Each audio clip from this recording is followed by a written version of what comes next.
Hello बच्चों, कैसे हो आप सब। उम्मीद करता हूँ सब बढ़िया होगे। बढ़िया हो ना?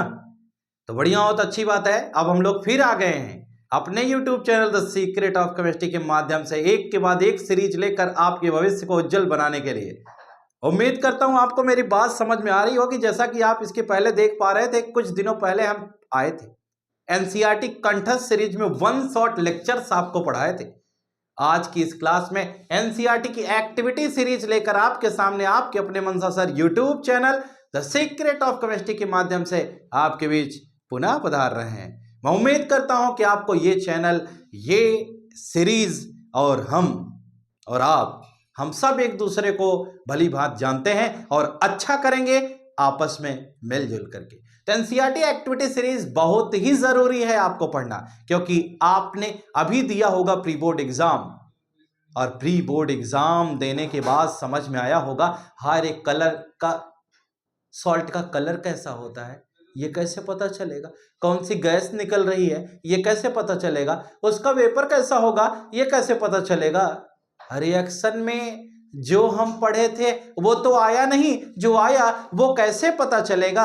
उन सभी बातों को जानने के लिए एक्टिविटी पढ़ना पड़ेगा। यानी कि एनसीईआरटी की जो एक्टिविटीज जितनी भी दी गई हैं, एक एक एक्टिविटी चुन चुन करके पढ़ना पड़ेगा बेटा। अगर एक एक एक्टिविटी आप पढ़ लेते हो तो क्वेश्चन छोड़ के नहीं आओगे।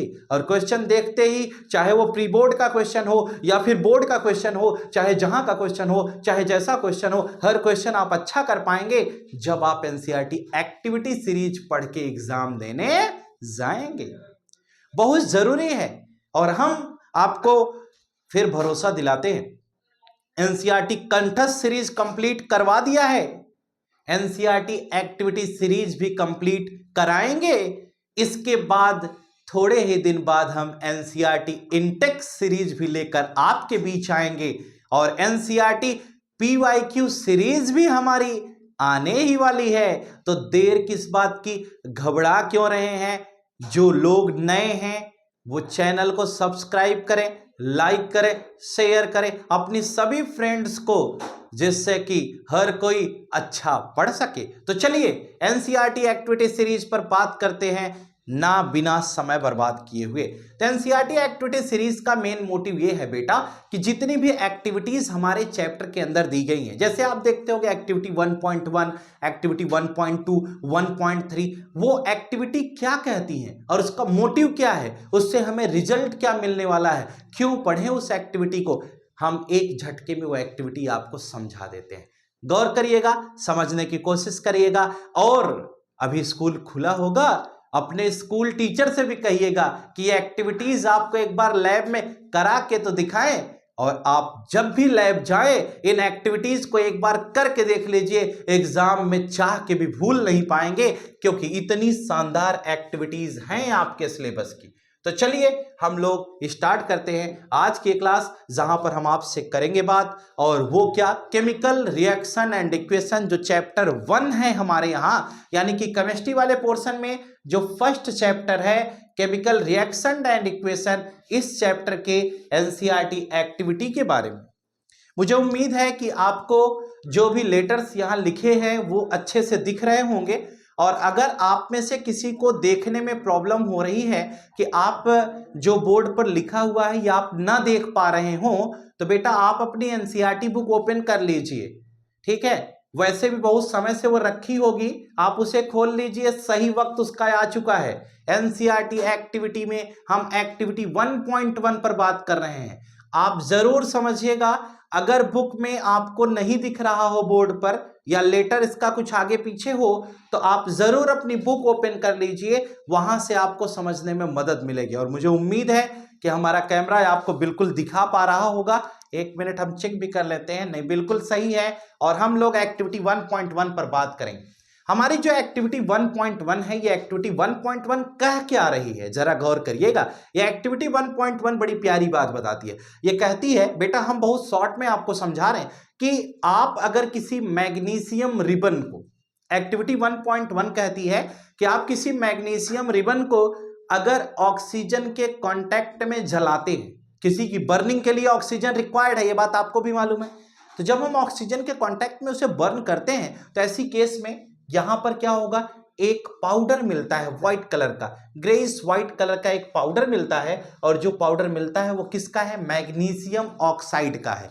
यानी ये हमारा बर्नर है बेटा, इस बर्नर के माध्यम से, और ये हमारी टर्म, ये मैग्नीशियम रिबन, इसको हमने यहां से बर्न किया। बर्न करने पर ये जो पाउडर मिल रहा है ये ग्रेइश व्हाइट कलर का पाउडर है, और ये पाउडर वॉच ग्लास में हमने इकट्ठा किया। ये क्या है, मैग्नीशियम ऑक्साइड है। अगर कभी भी क्वेश्चन आ जाए तो आप यहां पर घबराएंगे नहीं, और आप ये समझेंगे कि जो इसकी ऐश बनती है वो ग्रेइश व्हाइट होती है, और इसमें जो इक्वेशन बनेगा बेटा, वो इक्वेशन क्या होगा, वह इक्वेशन हमारा होगा ये Mg+O2, और प्रोडक्ट क्या बनेगा, MgO, यानी मैग्नीशियम ऑक्साइड। Mg+O2 के बाद हमारा प्रोडक्ट बन जाएगा मैग्नीशियम ऑक्साइड। ठीक है, आगे बढ़ते हैं और अगले बात हम क्या डिस्कस करेंगे, जरा सुनिएगा। एक्टिविटी 1.2 पर आते हैं। देखिए एक्टिविटी 1.2 बड़ी ही जानदार है, और ये भी आपने की हुई है, पढ़ी हुई है। एक्टिविटी 1.2 कहती है कि लेड नाइट्रेट सॉल्यूशन को एक टेस्ट ट्यूब में ले लीजिए और उसमें पोटेशियम आयोडाइड मिला दीजिए। यानी एक्टिविटी ये जो आपको बताई जा रही है, ये एक्टिविटी प्यारी इसलिए है क्योंकि इसका कोई जवाब नहीं आपके सामने, ये एक्टिविटी पेश की जाती है कुछ इस प्रकार से। ये कहा गया, ये एक्टिविटी पीपीटी फॉर्मेशन की एक्टिविटी है कि लेड नाइट्रेट को जब हम KI सॉल्यूशन में मिलाते हैं तो प्रोडक्ट में PbI2 पाते हैं, KNO3 को बाहर भगाते हैं, और ये जो PbI2 है इसका कलर येलो PPT के रूप में आपको मिल जाता है। ये आपकी सेकंड एक्टिविटी हो गई। यानी कि आप एक ट्यूब लिए, उसमें लेड नाइट्रेट का सॉल्यूशन मिलाए, दूसरी ट्यूब में पोटेशियम आयोडाइड का सॉल्यूशन बनाए, दोनों को इंटरमिक्स कर दिए। इंटरमिक्स करने के बाद बेटा येलो कलर का प्रेसिपिटेट बनता है जो लेड आयोडाइड का पीपीटी कहलाता है। मुझे उम्मीद है ये बात आपको समझ में आ जानी चाहिए। अब हम आगे चलते हैं। एक्टिविटी 1.3 बहुत ही जानदार एक्टिविटी है। उसमें कहा गया कि अगर जिंक के ग्रेन्यूल ले लें, उसमें हम क्या कर दें, आप H2SO4 मिला दीजिए, डाइल्यूट सल्फ्यूरिक एसिड के साथ जिंक ग्रेन्यूल्स का आप एडिशन करेंगे तो ऐसी केस में ZnSO4 के साथ H2 बनेगा। ये कॉर्क है, बीच से एक पाइप पास कराया, ये हाइड्रोजन गैस बाहर निकल रही है। यानी एक्टिविटी 1.3 क्या कहती है, 1.3 ये बता रही है कि अगर हम इस क्वेश्चन को करने के लिए जिंक लेते हैं और इसके साथ सल्फ्यूरिक एसिड का ट्रीटमेंट कराएंगे तो प्रोडक्ट में हमें क्या मिलेगा, प्रोडक्ट में बेटा ZnSO4 मिलेगा और H2 हाइड्रोजन गैस बाहर निकलेगी। जो हाइड्रोजन गैस बाहर निकलेगी इसकी साउंड कैसी होगी, पॉपअप साउंड होगी। यानी कि जब हम इसे बर्न करेंगे, बर्न करने का मतलब जो H2 गैस इसमें बाहर निकल रही है ना, इस हाइड्रोजन गैस के रिमूवल के दौरान हम माचिस की तीली इसके मुंह पर लगा देंगे, और माचिस की तीली इसके मुंह पर लगाएंगे तो क्या होगा, पॉपअप साउंड जनरेट हो जाएगा। जैसे यहाँ पर हम क्या करेंगे, यहाँ पर माचिस बर्न करके ले जाकर यहाँ मुंह पे लगाएंगे तो पॉपअप साउंड आएगा। अगर ऐसा आता है तो इसका मतलब क्या है, यह आपका एक्टिविटी 1.3 हो गई, और जो गैस निकल रही थी वो हाइड्रोजन गैस है। ठीक है, अगली केस में आइए, एक्टिविटी 1.4 पे चलते हैं।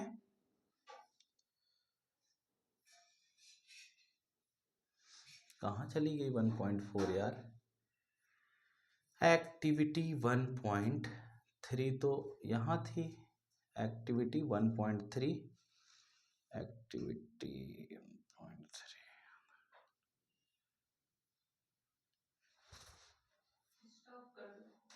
एक्टिविटी 1.3 के बाद हम 1.4 की तरफ चलेंगे। ये देखिए एक्टिविटी 1.4 हमारे पास आ गई, भुला जाती है एक्टिविटी कभी कभी।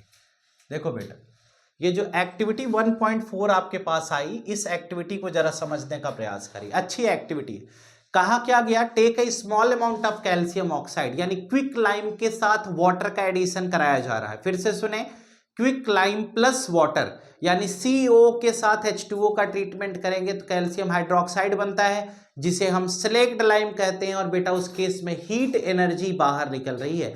यानी कि एक्टिविटी 1.4 यह कह रही है कि आप कैल्शियम ऑक्साइड ले लीजिए, उसको पानी में डाल दीजिए, और जब पानी में कैल्शियम ऑक्साइड डालेंगे तो वह एक्सोथर्मिक रिएक्शन होता है, यानी उसमें हीट बाहर निकलती है। और यहाँ पर ये जो हाथ बना हुआ है ये क्या बता रहा है, यह बता रहा है कि यह एक्सोथर्मिक रिएक्शन है और इसमें हीट एनर्जी बाहर निकल रही है। आपके सामने ये इक्वेशन, यह एक केमिकल इक्वेशन है जो इस एक्टिविटी 1.4 को प्रूव कर रहा है। तो आप ध्यान रखें, क्विक लाइम में जब हाइड्रेशन करते हैं, पानी मिलाते हैं बेटा, तो स्लेक्ड लाइम बनता है और स्लेक्ड लाइम CaOH का होल ट्वाइस होता है।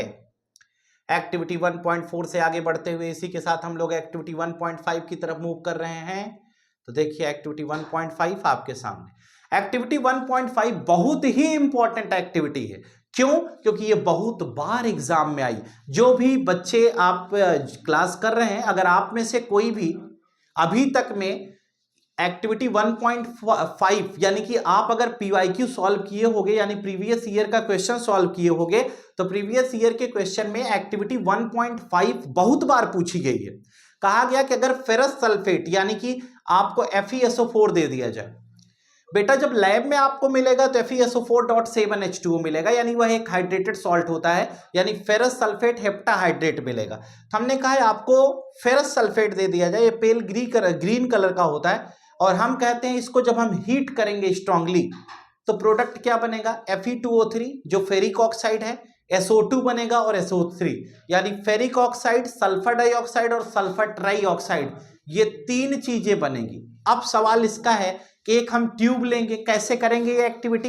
एक ट्यूब लिया, उस ट्यूब में वह फेरस सल्फेट जो हमें मिला उसको हमने फिल किया, थोड़ा सा डाल दिया, एक स्पैचुला, और यहां से बर्नर पर रखकर इसे हम गर्म करते हैं। जब गर्म करते हैं तो इसमें से sulphur dioxide, sulphur trioxide gas निकलती है जो सफोकेटिंग ऑर्डर की होती है, यानी कि जिसकी स्मेल बहुत अजीब सी होती है, सफोकेशन होता है, उसको हम इनटेक नहीं कर सकते, और ऐसी केस में Fe2O3 बनेगा। जो Fe2O3 बनेगा ये आपको प्रोडक्ट के रूप में ऑब्टेन होगा, और इसका कलर कैसा होगा?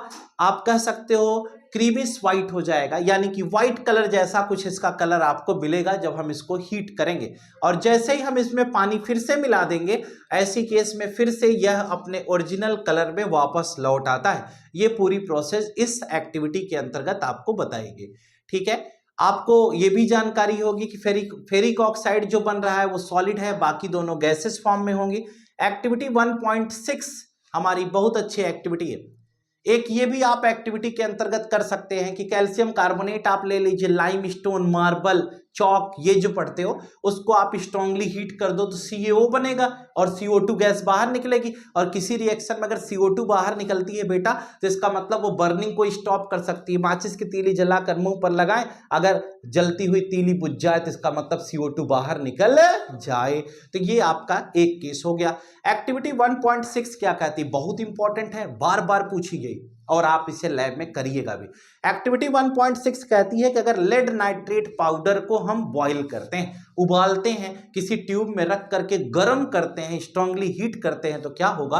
कहा यह गया कि ये ट्यूब है, इसमें लेड नाइट्रेट भर दिया, किस तरह? एक स्पैचुला, यहां से हीट किया, हीट करने पर बेटा यहां से बाहर क्या निकलेगा? लेड नाइट्रेट को जब हीट करते हैं तो लेड ऑक्साइड बनती है, NO2 बनता है और O2 बनता है, यानी कि हमारे पास क्या है कि इसमें एक ब्राउन फ्यूम्स बनते हैं। ये देखो ब्राउन फ्यूम बनता है, और जो ब्राउन फ्यूम्स इसमें बनते हैं, ये पोर्शन देख रहे हैं आप, ये ब्राउन फ्यूम किसके बनते हैं? नाइट्रोजन डाइऑक्साइड यानी NO2 के ब्राउन फ्यूम्स बनते हैं।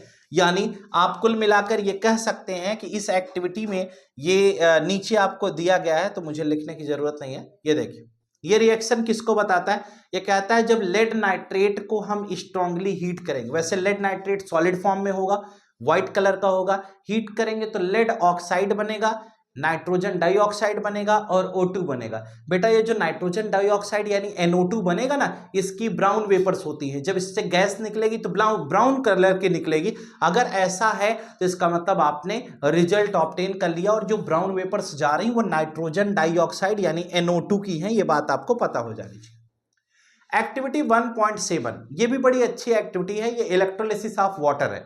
यानी इसमें बताया गया कि आप कैथोड एनोड दो रॉड ले लेंगे, दोनों को आप आपस में बोल्ट से यानी 6 वोल्ट की बैटरी से कनेक्ट कर दिया गया है, एक स्विच लगा दिया गया है, स्विच को क्लोज करेंगे करंट पास होने लगेगी, स्विच को ओपन कर देंगे करंट बंद हो जाएगी पास होना, और उसके बाद हम कहते हैं इसमें थोड़ा सा एसिड डाल देंगे, पानी पहले ले लेंगे उसमें थोड़ा एसिड डाल देंगे जिससे आयोनाइजेशन हो सके, और उसके बाद वाटर हाइड्रोजन और ऑक्सीजन में टूट जाएगा, कैथोड एनोड पर जाकर डिपॉजिट हो जाएगा। ये प्रोसेस एक्टिविटी 1.7 में बताएगी।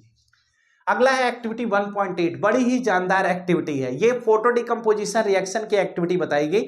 कहा गया AgCl या AgBr यानी सिल्वर ब्रोमाइड या फिर सिल्वर क्लोराइड, अगर हम इसको सनलाइट की प्रेजेंस में रख दें यानी सूर्य की रोशनी में रखते हैं तो ऐसी केस में क्या होता है, Ag+Cl2 बनता है या Ag+Br2 बनता है, यानी कि क्लोरीन बाहर निकल जाएगी या तो ब्रोमीन बाहर निकल जाएगी, तो केवल सिल्वर सिल्वर बचेगा।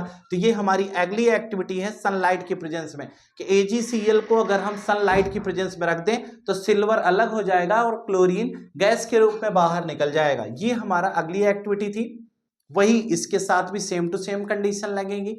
और उसके बाद इस एक्टिविटी के बाद हम आगे चलते हैं एक्टिविटी 1.9 पर। एक्टिविटी 1.9 और भी आसान है, यह एक डिस्प्लेसमेंट रिएक्शन को शो कर रही है।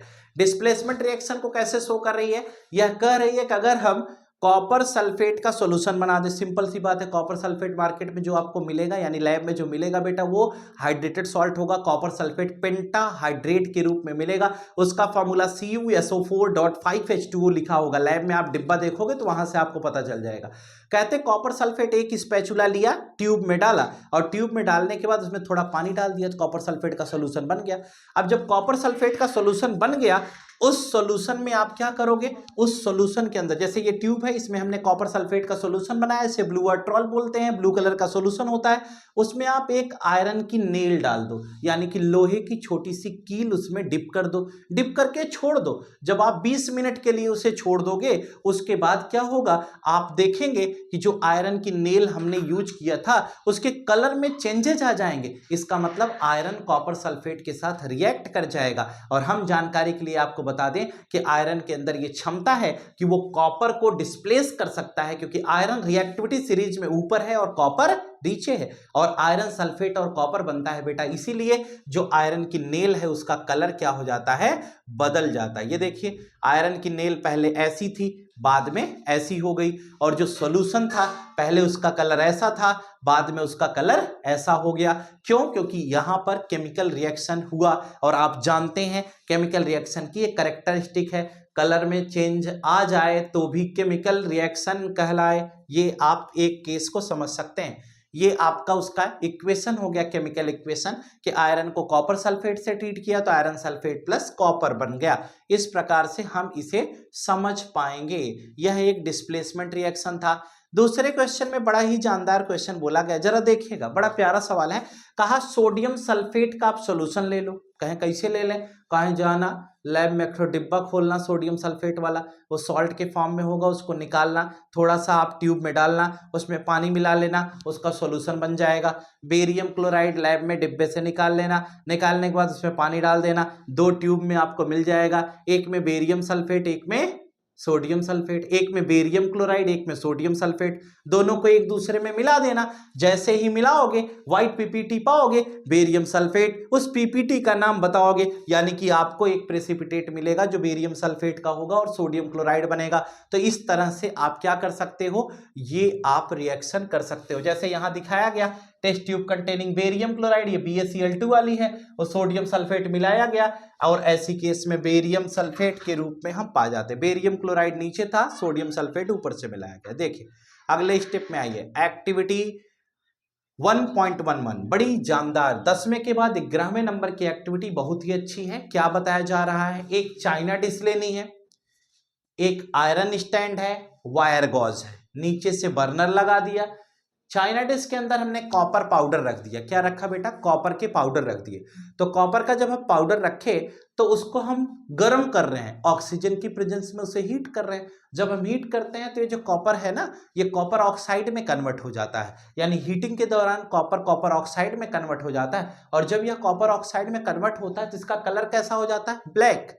तो क्वेश्चन आया कि एक रेडिश ब्राउन या एक ब्राउन कलर का कोई भी सब्सटेंस था, उसको ऑक्सीजन की प्रेजेंस में बर्न किया गया तो वह एक ब्लैक कलर के सब्सटेंस में कन्वर्ट हो गया। तो उस ब्लैक कलर के सब्सटेंस का नाम क्या होगा? Copper oxide. और वो ब्राउन कलर का कौन था? कॉपर था। तो ऐसा क्वेश्चन आ सकता है एक्टिविटी बेस्ड, तो इसलिए आप थोड़ा सा समझदारी से पढ़ें। और इसी के साथ एक्टिविटी 1.1 हमारी कंप्लीट हुई और हम देख पा रहे हैं कि अब हमारे पास किसी प्रकार की कोई भी एक्टिविटी मार्केट में नहीं है। और इस चैप्टर के अंतर्गत टोटल जो एक्टिविटी थी 11 एक्टिविटी थी। बहुत ही प्यारा चैप्टर था और मुझे उम्मीद है कि आपको इस चैप्टर की हर एक बात छोटी बड़ी जो भी हमने आपको समझाई वो आपको समझ में आ गई होगी। चैप्टर बड़ा ही जानदार है, आपके लिए खास तौर पर इसे मार्केट में लाया गया था और हमें उम्मीद है कि आपको ये चैप्टर बढ़िया समझ में आ गया होगा। कोई दिक्कत, कोई परेशानी अगर लग रही हो तो बेहिचक, जैसे एनसीईआरटी कंठस्थ सीरीज में मैसेज करके पूछ लेते थे, वैसे ही एक बार एनसीईआरटी एक्टिविटी सीरीज में भी कमेंट करके आप हमसे जरूर डिस्कस करें। और अभी भी कोई समस्या अगर हो, किसी भी तरह की सीरीज चाहते हो तो आप जरूर मुझे इन्फॉर्म करो। हम आपकी हेल्प के लिए, आपकी सहायता के लिए सदैव तैयार हैं। बस बेटा मेरी एक ही कोशिश है कि उम्मीद है अच्छे नंबर लाइएगा और उसके लिए जो भी जरूरत हो मुझे बताइएगा। फिर मिलेंगे एक्टिविटी सीरीज सेकंड में, जहां पर एसिड बेस एंड सॉल्ट की बातचीत करेंगे। तब तक के लिए गुड नाइट।